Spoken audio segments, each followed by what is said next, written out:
Wife left me for her personal trainer at our daughter's graduation. It's strange how the worst moments of your life can start out so ordinary. That night, I wasn't expecting fireworks or disaster.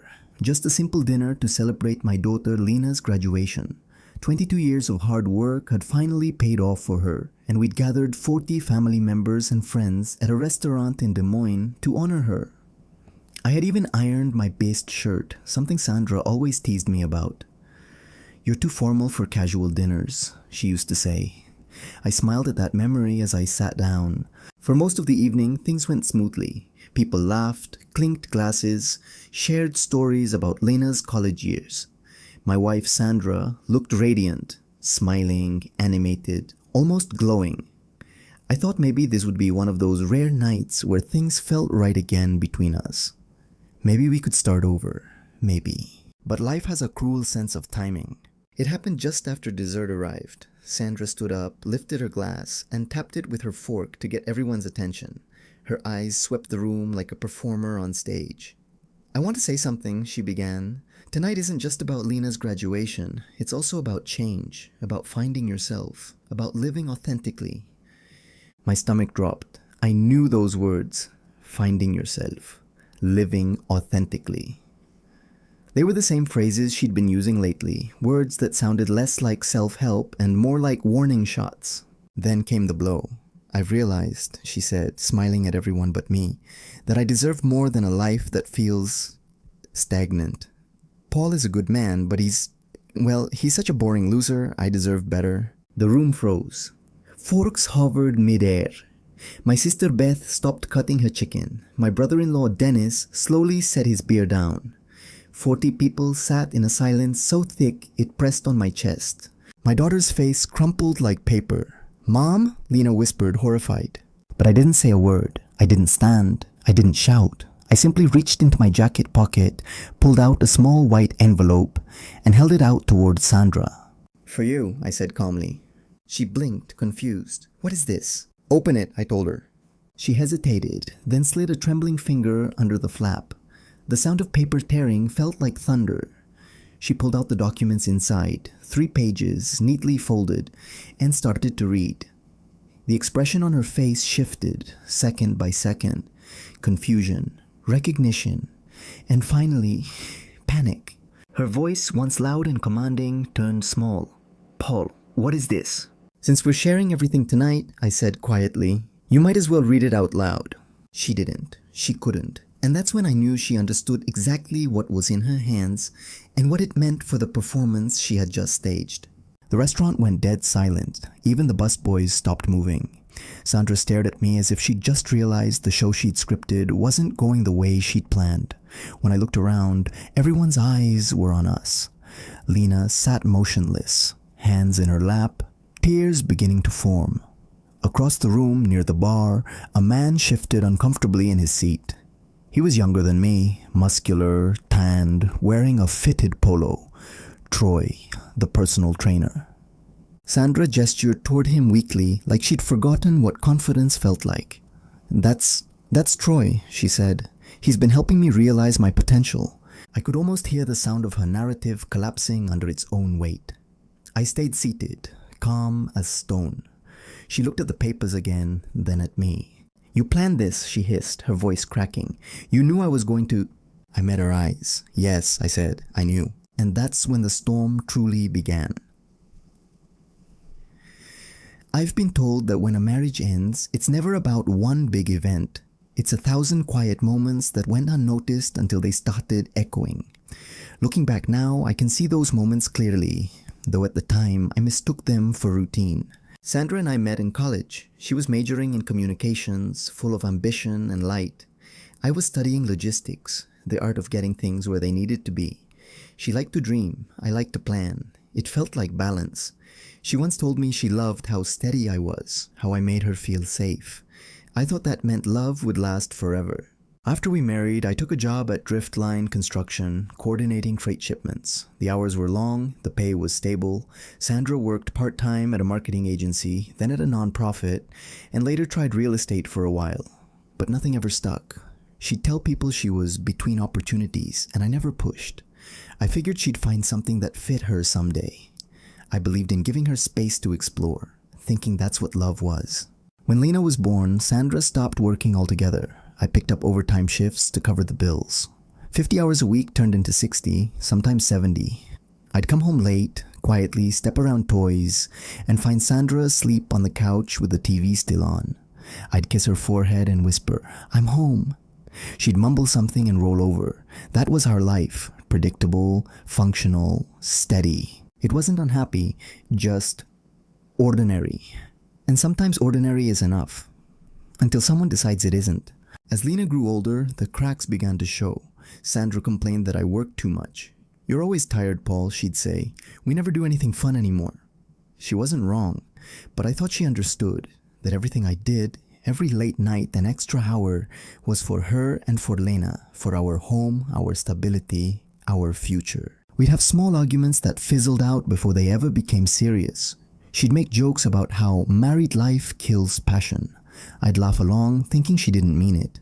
But now I know she did, because jokes are where resentment hides before it finds its voice. When Lena left for college, something in Sandra shifted. The house got quieter, emptier. She spent more time staring out the window, scrolling her phone, sighing at nothing. "I feel like I've lost myself," she told me one night. I didn't know how to answer. I offered a trip, maybe a new hobby, but she shook her head. "I need more than that," she said. "I need to find who I am again." I thought it was just an identity crisis, the kind everyone has when the kids grow up and move out. I told her I'd support her in whatever she wanted to do. "Take classes," I said. "Travel, do something for you." She smiled faintly. "Maybe I will." A month later, she joined the gym. That was the beginning of everything. She started with simple workouts, yoga, spin classes, the occasional walk on the treadmill. But soon it wasn't just about fitness. It became a lifestyle. She got a new wardrobe, all expensive athletic wear, started spending hours there every evening. When I asked about it, she'd say, "It's not just about working out, it's about personal growth." Then came Troy, her new personal trainer. At first I didn't think much of it. She talked about him casually, how good he was, how he pushed her to reach her goals. But little details started to bother me. She'd dress up before the gym, put on makeup, even perfume. She'd come home late, flushed and smiling like a teenager after a date. When I'd ask how her session went, she'd say, "You wouldn't understand, Paul. You're not exactly into personal growth." That stung more than she knew. Soon, I wasn't allowed into her world anymore. Her phone was always face down. Her laughter came more often, but never when I was around, and the word "we" quietly disappeared from her sentences. One evening, she came home glowing after one of her sessions. She poured herself a glass of wine and said, "Troy thinks I have untapped potential. He says I've been holding myself back for years." She said it like she was quoting a prophet. I smiled politely, but something inside me twisted. It wasn't jealousy, it was clarity. I'd spent nearly 3 decades making sure our family was safe, our bills were paid, our daughter's future secure. But somehow that had turned into being boring, predictable. Stability, it seemed, had become my greatest flaw. From that day on, I started watching, not with suspicion, but with awareness.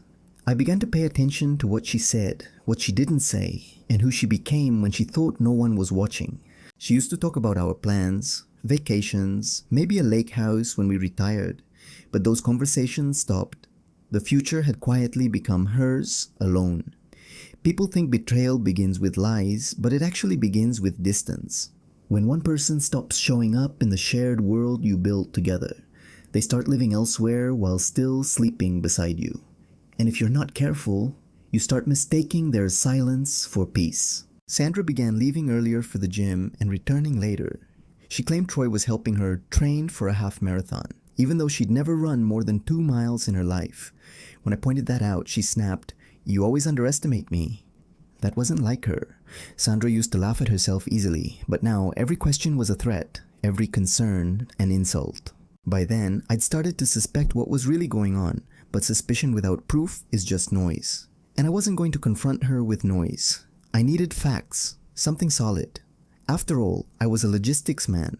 Proof was my language. That proof arrived 6 months later, and when it did, it was as neat and undeniable as a signed delivery receipt. It was a Saturday afternoon when I found the receipt that changed everything. I'd come home early from work because a storm had shut down one of our construction routes and I needed to refile the shipment schedule from my home office.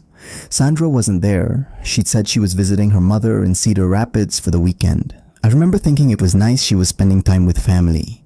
We'd barely spoken that morning. She'd been too busy packing her wellness books and new workout gear. I sat down at my desk, ready to log in, when I noticed a piece of paper sticking out from under a stack of magazines on the credenza.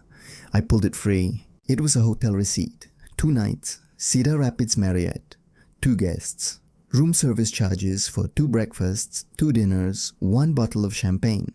At first, my brain tried to explain it away. Maybe it was for a friend. Maybe she booked 2 people by mistake.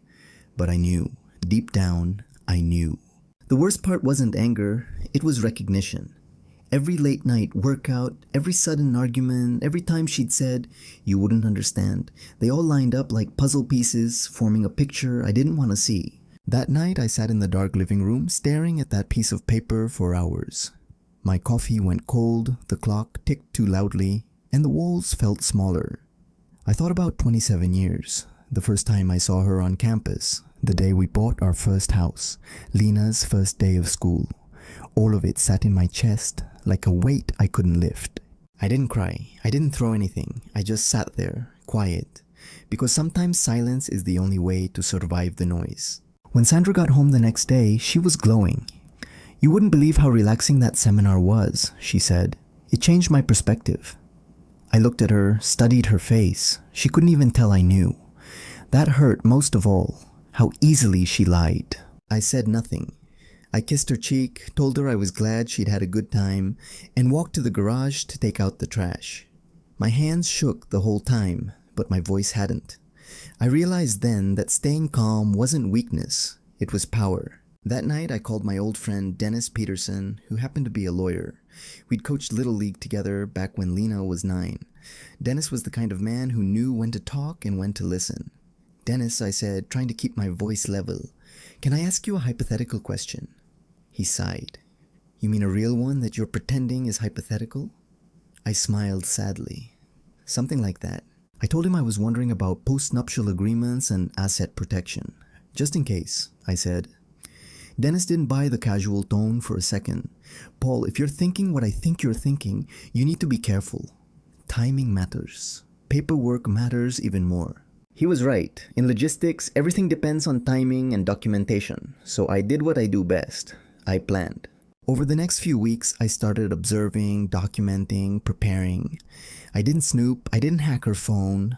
I simply paid attention to what she said, what she didn't, and how she avoided using words like we or us. She talked about her future, her career, her growth, not ours, hers.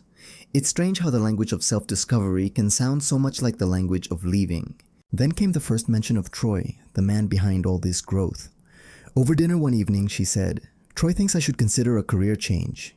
He says I've got untapped potential." I remember laughing softly. "Troy must be a very encouraging guy." She gave me a cold look. "He listens, Paul. You should try it sometime." That night, I couldn't sleep. I sat in my office with the glow of the computer screen painting my face blue, thinking. Troy listened. I prepared. A month later, I opened a new savings account, one Sandra didn't know about. Legally within limits, everything I earned could be moved there. I started transferring small amounts, slow and steady, not to hide but to protect. Next, I reviewed the post-nuptial agreement we'd signed 5 years ago when we refinanced the house. Sandra had insisted on signing it at the time because her lawyer thought it was smart.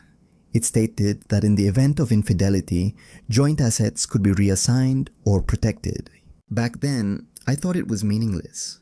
Now, it was my lifeline. A few weeks passed. Sandra's phone calls became more frequent, her absences longer. She said she was helping organize a charity run. "You wouldn't care," she added one night, brushing me off. She was wrong. I cared deeply, just not in the way she thought.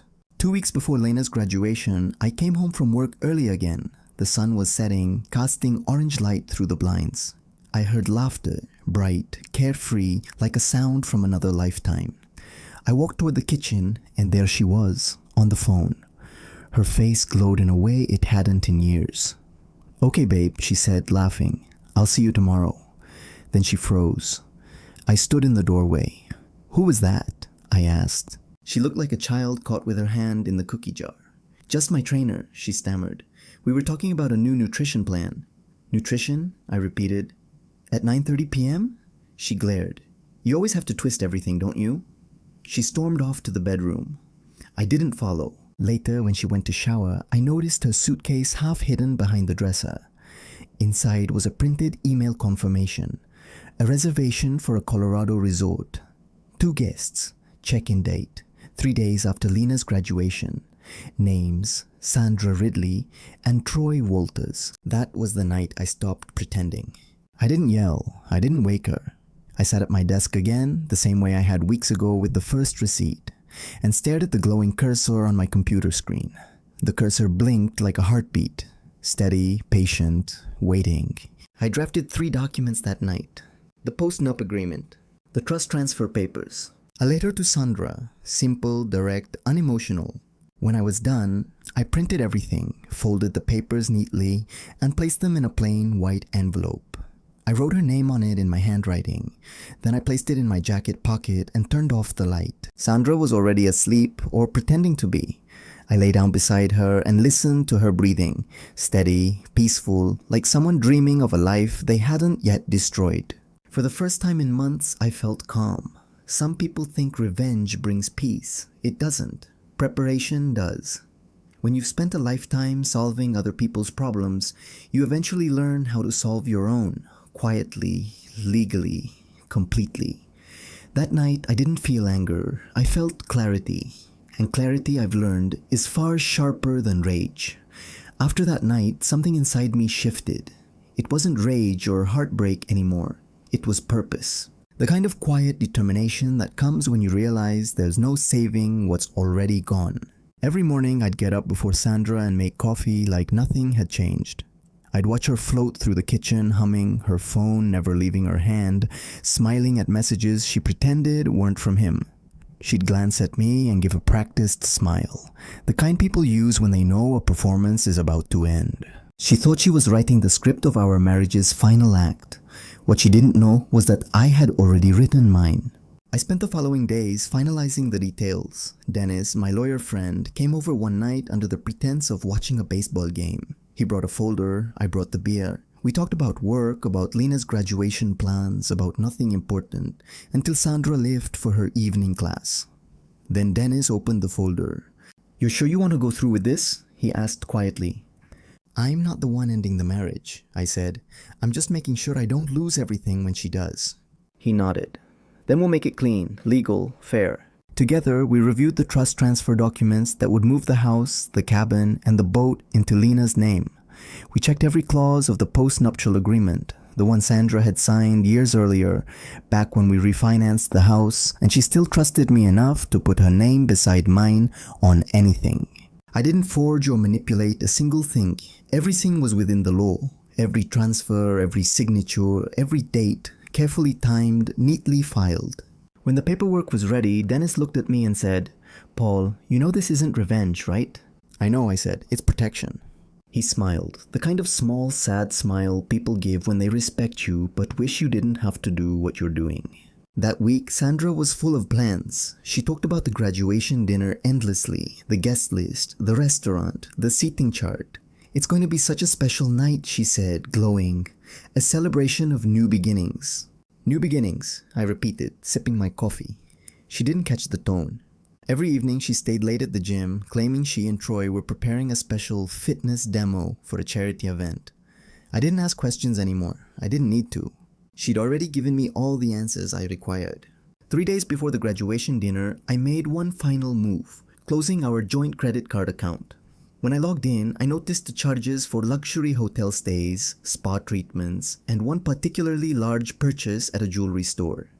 It wasn't hard to imagine who the gift was for. I cancelled the card, transferred the remaining balance into Lena's trust, and quietly updated the bank records. The next morning, Sandra asked why her card wasn't working. "Must be a system glitch," I said. "I'll look into it." She nodded, half listening, already absorbed in her phone. That night, I stood in the doorway of our bedroom and watched her pack a new dress into a garment bag. "For the graduation," she said when she caught me looking. "It's important to look your best." "You always do," I said softly. She smiled at that.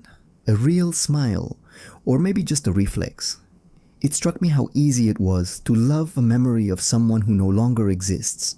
The morning of Lena's graduation, I woke early, feeling oddly light. I ironed my shirt, polished my shoes, and checked my jacket pocket for the envelope. The papers were inside, folded neatly, the legal equivalent of closure. Sandra floated around the kitchen, humming. She wore a floral dress and the same diamond bracelet I'd given her on our 20th anniversary. "Big day," she said. "Everything has to be perfect." "It will be," I said, meaning something entirely different. Lena came downstairs wearing her graduation gown, eyes sparkling. For a brief moment, all the noise disappeared. There she was, the reason for everything I'd ever worked for. I felt proud and protective and profoundly sad all at once. "Ready, sweetheart?" I asked. She nodded. "Mom, Dad, thank you for everything. I couldn't have done it without you." Sandra smiled, squeezing her hand. "We're so proud of you." And in that moment, standing there with the daughter we'd raised together, I realized how far Sandra had already drifted from the woman I married. The warmth in her smile wasn't love anymore. It was performance. The ceremony went beautifully. Lena walked across the stage, her diploma in hand, while I clapped until my palms stung. Sandra wiped a tear from her eye, the picture of a proud mother. You'd never guessed that 3 days later, she was booked for a romantic getaway with another man. As the graduates tossed their caps into the air, Sandra leaned over and whispered, "We should do something special tonight. A family dinner, maybe?" "Sounds perfect," I said. And it was. Just not for the reasons she imagined. When someone betrays you, people will tell you to take the high road. What they don't say is that the high road is lonely, steep, and full of silence. But it's also where you see everything clearly, including who truly stands beside you. I wasn't planning revenge. I was planning peace. Peace for me. Peace for Lena. Peace from the chaos that Sandra mistook for freedom. That night, before heading to the restaurant, I checked my jacket pocket one last time. The envelope was there, the product of months of quiet endurance. It wasn't a weapon, it was a shield. Sandra had no idea the storm she'd spent months brewing was about to collide with the calmest man in the room. I looked at myself in the mirror, tired eyes, silver at the temples, the weight of decades in my posture. I didn't see a victim. I saw a man who was finally ready to stop fixing things that someone else kept breaking. When I walked out of the house, the sun was setting, painting the sky gold and crimson, a fitting backdrop for endings and beginnings. In the driveway, Lena waited in her car, waving. Sandra followed behind us in hers. We were all heading to the same dinner, but only 2 of us were going to walk out with our lives intact. That evening felt like a scene I'd watched in a dream too many times. The same room, the same faces, only the script had changed. We arrived early at the restaurant. The staff had set up a long table with white linen, candles, and printed menus congratulating Lena Ridley, class of 2024. I remember thinking how proud I was of her name in gold letters, unaware that it was about to be dragged through a spectacle she didn't deserve. Sandra was radiant. She wore the new dress I'd seen hanging in the garment bag, a deep green silk that caught the light every time she turned. She looked 10 years younger, almost glowing, not the glow of happiness, but of anticipation. Lena sat between us, chatting with her cousins, laughing in that bright, unguarded way that only 22-year-olds can. I tried to hold on to that sound. I knew I might need it later. Dinner began pleasantly. Toasts were made, stories shared, glasses clinked. For a few minutes it felt like life was normal again. Sandra kept checking her phone. Once I caught her glancing toward the bar, and there he was. Troy in a pressed shirt instead of his gym polo, pretending to study the cocktail menu. I almost smiled. He thought he was the secret hero in her new story. As dessert was served, Sandra straightened her posture. I could tell it was time. She tapped her spoon against her glass, the sound sharp enough to slice through the chatter. "Everyone," she began, her voice syrupy with confidence. "Tonight isn't only about Lena's incredible achievement. It's also about change, about growth, about finding the courage to live truthfully." My chest tightened. I'd heard those exact words whispered in our kitchen weeks ago, rehearsed in front of a mirror, maybe even with Troy on speakerphone. She continued, I've realized that I've spent years pretending to be happy. Paul's a good man, but he's safe, predictable. I need more than that. Her eyes darted to the bar. Troy lifted his glass slightly as if to toast the wreckage. I felt Lena stiffen beside me. "Mom," she said softly. Sandra went on, "I deserve to be my best self, and I finally found someone who helps me do that." That was my cue. I rose slowly, not dramatic, just deliberate, and pulled the envelope from my jacket pocket. "For you," I said, holding it out. She blinked. "What's this?" "Open it," I told her. She tore it open. Paper rustled. The restaurant's background music faded, as if someone had turned the volume down on the world itself. Her eyes moved across the first page, then the second, and by the third, her face drained of color. You planned this," she whispered. "I planned for this," I said. Lena looked between us, confused. "Dad?" Sandra's hand trembled. "The house, you can't—" "I already did," I replied. "It's in Lena's name now. So is the lake cabin, the boat, and most of our savings. Everything in accordance with the post-nup you signed 5 years ago. You remember that one, don't you?" The entire table was silent. The only sound was a wine glass sliding off someone's hand and shattering on the floor. "You bastard," Sandra hissed, loud enough for the whole room to hear. "You absolute bastard." I didn't flinch. "Please lower your voice. You're making a scene." "I'm making a scene?" She barked out a bitter laugh. "You planned this. You set me up." I gestured calmly to the documents. "No, I just listened to what you said for months. You told me you were finding yourself. I made sure you wouldn't lose us in the process." At that moment, Dennis, my brother-in-law, cleared his throat. "Sandra, maybe you should—" "Don't you dare take his side," she snapped. "He's manipulated everything." "Actually," Dennis said carefully, "everything looks perfectly legal." Sandra turned, desperate, to the bar. "Troy," she called out. Tell them what we talked about." All eyes shifted to him. He looked pale, cornered. Slowly, he approached the table like a man walking toward a firing line. "Babe," he said gently, "let's just go. We don't need this drama." "This isn't drama," Sandra shouted. "This is our life." "Exactly," I said. "And this is the part where it stops overlapping with mine." She ignored me. "Tell them you love me," she demanded. Troy stared at her, mouth half open, then looked down. "Sandra, maybe we should talk later." That was the final crack. Her face crumbled, fury mixing with humiliation. She turned back to me, voice trembling. "You can't do this. It's not fair." "Fair?" I said quietly. "You were going to stand here and announce your new life in front of our family while our daughter sat beside you. I'm just making sure that when you leave, you take only what's yours." Lena stood then, her voice cutting through the noise. "Mom, what's happening?"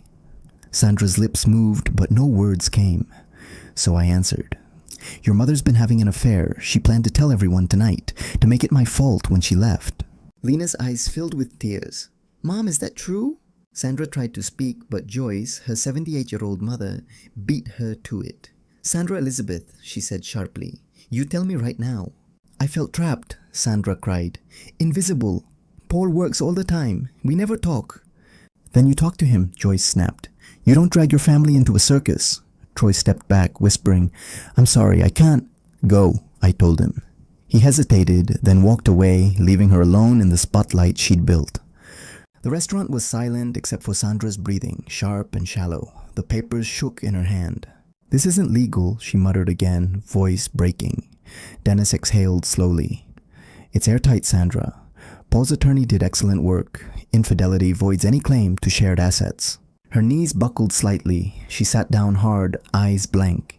I placed a few bills on the table for the meal and the shattered wine glass. "We're leaving," I said. Lena nodded, still trembling. I helped her with her jacket. Sandra reached out weakly. "Paul, please." "We just talked," I said softly. "In front of everyone you wanted to impress. You got your moment. Now it's time to live with it." We walked out to the parking lot. The night air was cold and clean, a relief after the suffocating restaurant. Lena broke down in tears. I held her, my arms tight around the only part of my life that still made sense. "It's not your fault," I told her. "None of this is your fault. You did everything right." She nodded against my shoulder. "I just don't understand why she did it." "Because some people mistake excitement for happiness," I said. "And when they chase it, they forget the people who kept them safe."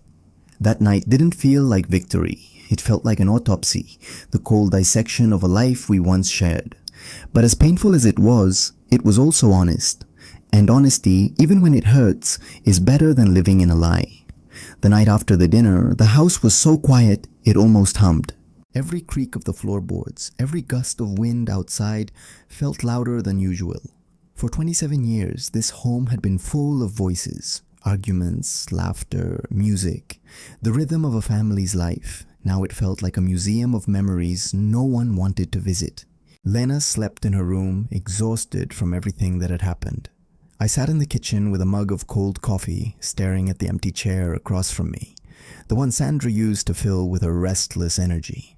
There were still traces of her everywhere, her perfume clinging to the curtains, her coffee mug left by the sink, a cardigan draped over the back of a chair. But the woman who'd owned those things wasn't coming back, not the version I married anyway. 3 days passed before she called.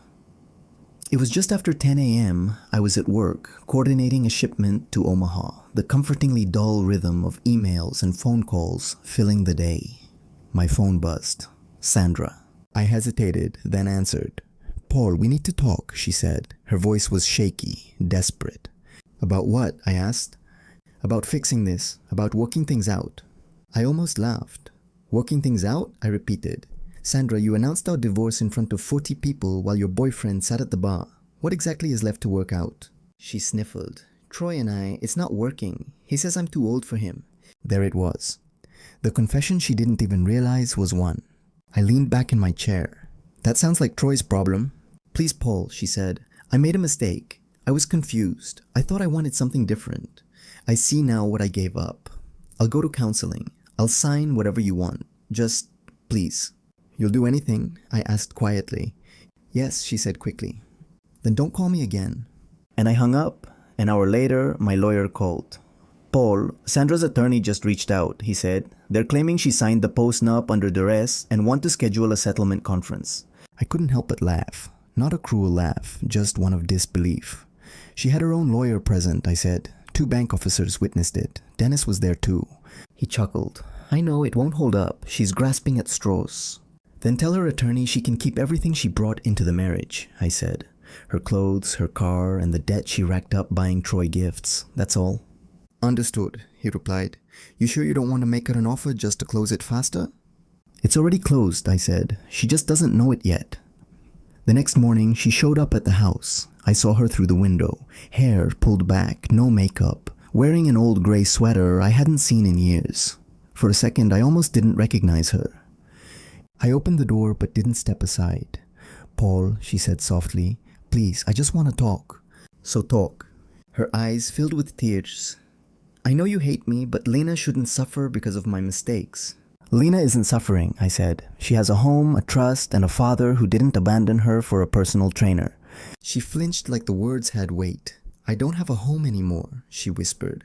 "You should have thought about that before you decided I was a boring loser in front of our daughter." She started crying, clutching the sweater around her shoulders. I know it was wrong, but I can't take it back." "No," I said quietly, "you can't." I closed the door, leaned against it, and just stood there. No anger, no satisfaction, just a quiet, steady peace I hadn't felt in years. Inside, the coffee pot clicked off automatically, the smell filling the kitchen. It was the smell of routine, of normal life returning in pieces. Over the next few weeks, Sandra called Lena constantly. Some days she'd cry, other days she'd beg. Lena tried to be polite, but it hurt her every time. "She keeps saying she wants to see me," Lena told me one night. "I don't know what to say, Dad. I don't hate her. I just can't look at her the same way." "She's your mother," I said softly. "You don't have to forgive her yet, but don't carry her mistakes on your back either. That's mine to deal with." Lena nodded, eyes glassy. "You didn't deserve that," she said. "None of it." I smiled faintly. Sometimes life doesn't give you what you deserve. It gives you what you're prepared for. She hugged me tightly. I realized in that moment how much stronger she was than I'd ever given her credit for. The divorce proceedings moved quickly. Sandra's lawyer knew they had no case. Within 6 weeks, everything was finalized. No alimony, no shared assets, no second chances. When I signed the final document, I expected to feel grief. Instead, I felt relief, like putting down a heavy box I didn't realize I'd been carrying for decades. That night I slept through the night for the first time in months. No anxiety, no overthinking, no noise. Just the sound of the wind against the windows and the steady rhythm of my own breathing. People often think endings are loud, that they come with shouting or slamming doors. But the real end of a marriage sounds like quiet.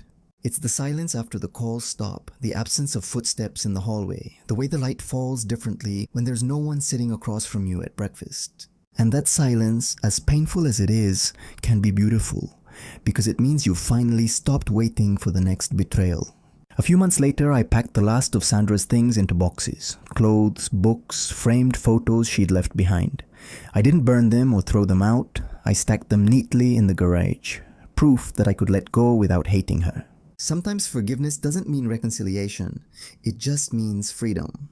When I locked the garage door and looked around the empty house, I realized it finally felt like mine again. Not because of ownership papers, but because it was peaceful. No lies, no tension, just space. I poured myself a glass of whiskey, stood by the window, and watched the sun go down. It wasn't victory, it wasn't loss. It was something better, closure. 6 months passed. Time didn't heal everything, but it made the silence feel less heavy. The house, once a battlefield of unspoken words, had settled into something steady. I'd started sleeping better, eating better, even laughing again, mostly because of Lena. She'd moved back home temporarily while applying for jobs. At first, I thought it would feel strange having her there again, but it didn't. The house came back to life in a quiet, grounded way. Mornings were full of the sound of her coffee maker humming in the kitchen, the smell of her shampoo drifting down the hallway. It was like a reminder that not everything broken stays broken. We didn't talk much about her mother at first. The topic hung between us like a picture turned to face the wall, visible but untouchable. It was a Saturday afternoon when she came out to the backyard with 2 beers in hand. I was fixing the fence, one of those long overdue projects Sandra used to complain about but never helped with. The boards were old and warped from too many Iowa winters. I'd replaced 4 already when Lena sat down on the porch steps. "How's it coming along?" she asked. "Slow," I said, tapping a nail into the wood. "But steady, kind of like life these days." She smiled faintly. "That's not a bad thing." "No," I said, "not at all." We sat in silence for a while, watching the late afternoon sun settle over the yard. The air smelled of pine and sawdust. A bird chirped somewhere above the fence line, oblivious to how symbolic everything felt. "Mom called again," Lena said finally. I didn't look up. "Oh?" "She's working part-time at a fitness center in Ankeny. Says she's teaching beginner classes now. She wanted to know if I'd ask you about Christmas." I paused, hammer in midair. "Christmas?" She asked if she could come over. I set the hammer down and wiped my hands on my jeans. "What did you tell her?" "I told her she made her choice." I nodded slowly. That's my girl. From what I'd heard, Troy had moved on. No surprise there. Word traveled fast in towns like ours. One of Lena's friends, Rebecca, worked at the same gym and said Troy was seeing someone younger now. Another client, of course. Sandra had moved into a small apartment near the highway, alone. It's strange, isn't it? How the people who crave freedom often end up prisoners of their own choices. She had found the authentic life she wanted. 1 bedroom, half furnished, full of echo. Lena sighed. "Do you think she's okay?" I leaned on the fence post. "Probably not, but she'll survive. People always do." "I just wish things had been different," she said quietly. "Me too," I admitted, but wishing doesn't change what someone chooses. 2 weeks before Christmas, Sandra showed up at the house. I saw her car pull into the driveway, the same silver sedan she used to drive, though it looked more worn now. I met her at the door before she could knock. "Paul," she said, voice small. "Please, just 5 minutes." I stepped outside, closing the door behind me so Lena wouldn't hear. She looked older. Her hair was dull, her makeup uneven, her posture tired. For the first time, she looked like someone who'd run out of performances. "I didn't come to fight," she said quickly. "I just wanted to say I'm sorry for everything." I studied her face. There was no arrogance left, no rehearsed lines, just a hollow honesty. "I believe you," I said, "but that doesn't change anything."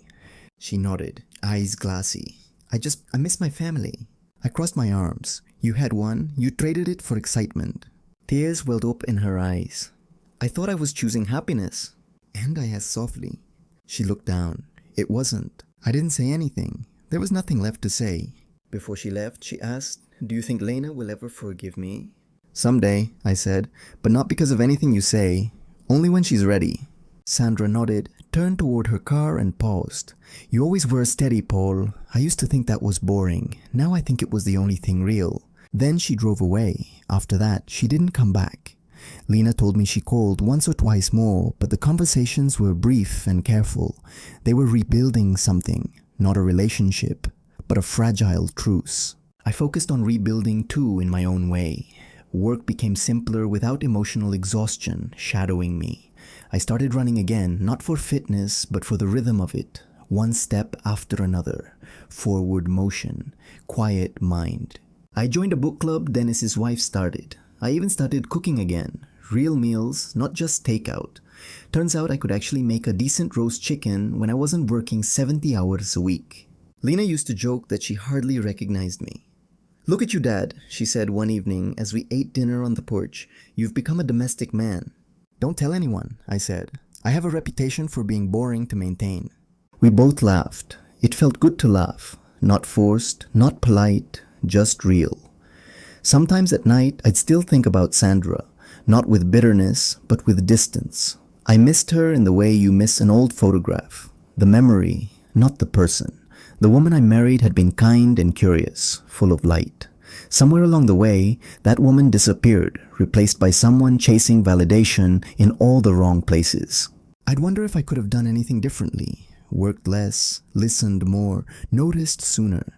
But then I'd remember, a marriage takes two people showing up. You can't fix something when only one person is still trying. One night, Lena asked me, "Do you think you'll ever date again?" I chuckled. "Maybe, but not right now." "Why not?" "Because I'm finally learning how to be okay alone," I said, "and I think that's something everyone needs to learn before they let someone else in again." She smiled. "That's a pretty healthy way to look at it." "I've had a good therapist," I said. "Life. There's a strange peace that comes when the noise ends. You stop waiting for the next argument. You stop checking your phone for apologies that never come. You stop needing to win. You just live. People think closure means understanding why something happened. It doesn't. Closure means deciding it no longer gets to control you. One evening, months later, Lena came home with 2 beers again. "Guess what?" she said. "Rebecca told me something. Troy dumped Mom, for someone even younger." I looked at her, raised an eyebrow. "Is that so?" She nodded, half smiling. "I guess karma still works." I couldn't help it. I laughed. A full, genuine laugh that came from somewhere deep in my chest. "It's not funny, Dad," she said, though she was smiling too. "No," I said, wiping my eyes. "It's perfect." We sat there together, watching the sun set over the yard. The repaired fence stood strong in front of us, its new boards catching the light. It wasn't the same fence as before, but maybe that was the point. Neither were we. 6 months after the divorce was finalized, I stood in that same yard one morning with a cup of coffee, listening to birds instead of arguments. For the first time in years, I wasn't waiting for anything. Not an apology, not a crisis, not the next problem to fix. Sandra got what she wanted, freedom, and I got what I never realized I was missing. Peace. If someone asked me now whether I'd take her back if she begged, I'd say no, not out of spite, but because I finally understand something she never did. You can't build happiness on someone else's destruction. When you love someone for decades, you think you know every version of them. But people change quietly, just like seasons. Sandra chased excitement and found emptiness. I chose stability and found peace. Life's funny that way. Sometimes the boring loser turns out to be the one who wins by simply staying kind, calm, and whole. It's strange the way life rebuilds itself after chaos. 6 months can feel like a lifetime or like a single long breath. It depends on how ready you are to move forward. For me, those months were both. At first, I kept expecting the emptiness to hurt more. I thought I'd miss Sandra's laughter, her perfume, the rhythm of another person's presence in the house. But over time, I realized what I actually missed wasn't her. It was the idea of who I believed she was.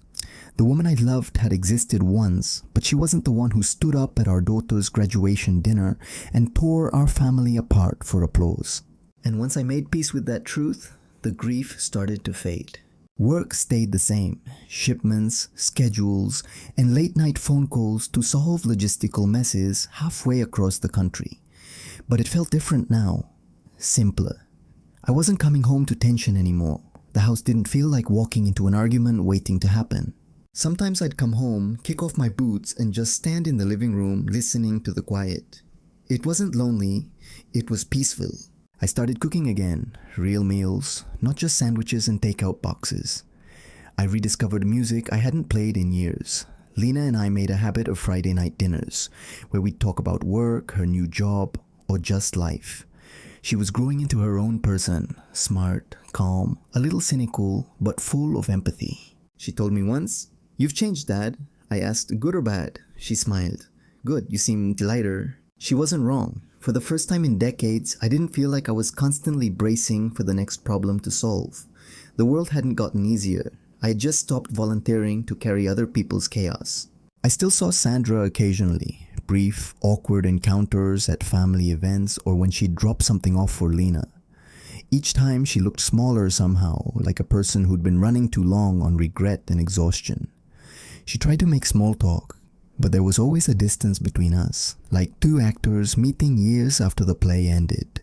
She never apologized again. She didn't need to. The apology had already been written in her eyes. Once she asked, "Are you seeing anyone?" I said no. She nodded, and there was something almost like relief in her face. Maybe because she couldn't imagine me happy without her, or maybe because she wanted to believe I wasn't really gone, but I was, completely. People sometimes tell me I handled things better than they would have. I'd have lost it, they say. I'd have screamed, smashed things, made her regret it. But here's the truth. That kind of rage burns you long after the fire's out. I didn't want revenge. I wanted peace. Revenge keeps you tethered to the past. Peace sets you free from it. I've learned that strength doesn't come from how loudly you can yell or how much you can destroy. It comes from how quietly you can walk away with your dignity intact. There's a power in stillness, in not giving someone the chaos they're expecting. Sandra had planned to humiliate me that night. She wanted to watch me crumble so she could justify leaving. But calm ruined her script. The envelope wasn't about money or assets. It was about control, reclaiming it, one quiet signature at a time. If you're reading this or hearing my story because you're going through something similar, here's what I'd tell you. Don't ignore your instincts. When you feel distance growing, pay attention. Not every silence is peace. Stay calm. Anger makes you careless. Calm makes you powerful. Protect yourself early. Emotional preparation is good. Legal preparation is better. Love doesn't mean blind trust. It means mutual respect. If that's gone, you need structure to survive the fallout. Don't chase closure. Closure isn't something you get from the person who hurt you. It's something you give yourself when you stop waiting for them to explain. Forgive without returning. You can forgive someone and still never let them back into your life. Forgiveness isn't an invitation. It's release. One evening, I was sitting on the porch after work. The light was fading, the sky turning that soft lavender between day and night. Lena had just called to say she'd be late for dinner. Traffic, she said. I didn't mind. I had my coffee, the sound of crickets, and the smell of rain in the air. For the first time, I realized that this quiet, unremarkable moment was happiness. Not fireworks, not drama, just peace. Sandra used to say I made life boring. Maybe she was right. But I've come to believe there's a kind of beauty in boredom. Because boredom, when you really look at it, is just stability in disguise. Excitement burns bright and fast. Stability lasts. She chose the spark. I chose the steady flame. And in the end, mine's still burning. Sometimes I think about writing her a letter, not out of longing, but closure. It would say something like this. Sandra, I hope you find what you were looking for. I really do. I hope the noise in your head gets quieter and you stop chasing validation from people who only care about the mirror, not the reflection. I'm not angry anymore. I don't hate you. I just don't recognize you. And that's okay. Thank you for the years that were good. Thank you for Lena, for the one thing we did right. I wish you peace, the same way I finally found mine. Paul. I'll never send it. It's just some words are meant to stay unsent, not because they don't matter, but because they matter too much to reopen old wounds. Lena graduates again next spring, this time with her master's. She told me she wants me to walk her down the stage, just like you did through everything else. I laughed, told her she didn't need me for that, but she insisted. "You're the reason I know what real strength looks like," she said. Hearing that hit harder than anything Sandra ever said, because that's what this story really became. Not about betrayal or revenge or loss, but about resilience, about teaching my daughter that you can be broken and still remain whole. Looking back now, I don't regret anything. Not the years we spent together, not the nights I stayed up wondering what went wrong, not even that dinner. It had to happen the way it did. Sometimes the loudest heartbreak becomes the quietest liberation. Sandra taught me that people can love you deeply and still choose themselves in the worst way possible. And I taught myself that you can lose almost everything and still walk out with your integrity intact. In the end, that's what remains when everything else falls apart. Your dignity, your peace, your truth. And that's enough. What this story reminds me, and maybe anyone listening, is that betrayal doesn't define you. Response does. You can't control how people treat you, but you can control whether you let them rewrite your worth. Every heartbreak carries a lesson. Mine was simple. Strength isn't loud, and peace isn't weak. If you ever find yourself standing in the middle of a storm, remember, you don't have to fight the wind. You just have to stand still long enough for it to pass. The day before Christmas, Lena and I sat on the porch again, watching snow start to fall over the yard. The repaired fence was half covered, the light from the window warm behind us. She leaned her head on my shoulder. "Dad," she said softly, "I'm glad you didn't lose yourself through all of it." I smiled.